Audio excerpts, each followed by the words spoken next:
حبيبي، مهما كنت محبوبا بين الناس سوف تجد مريضا نفسيا يكرهك بلا سبب، شئت أم أبيت.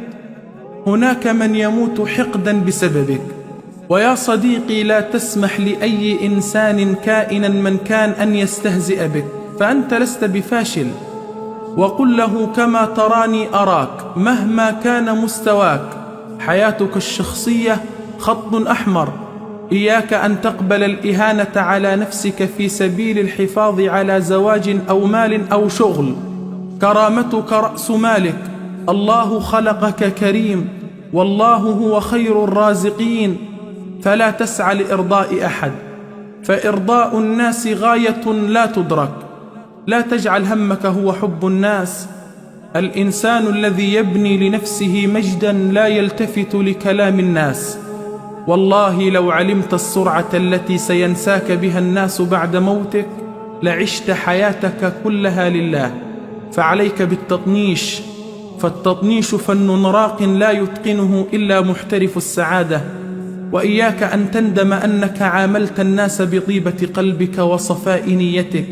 يكفي أن الله تبارك وتعالى يرى خالص نواياك، وعلى نياتكم ترزقون.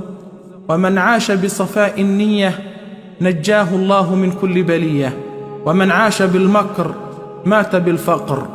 وضع هذا الكلام حلقة في أذنك. لا حيلة في الرزق، ولا شفاعة في الموت، ولا راحة في الدنيا، ولا راد لقضاء الله وقدره، ولا سلامة من ألسنة الخلق. سيقال عنك ما ليس فيك. فيا حبيبي، بالله عليك إن لم تكن تعرفني فأكرمني بحسن ظنك. يا أهلينا، اتقوا الله فينا، ولا تقولوا عنا ما ليس فينا. اسمعوا منا ولا تسمعوا عنا. وفي النهاية أتمنى الشفاء العاجل للمصابين بمرض الغل والحقد والحسد وكراهية الخير للناس. اللهم من كان في نيته سوءا لنا فلا تجمعنا به يا ربنا، لا صدفة ولا حلما ولا واقعا.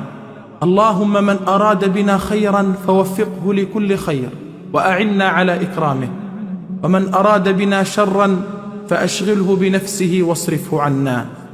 حتى الملتقى، لكم مني أطيب المنى.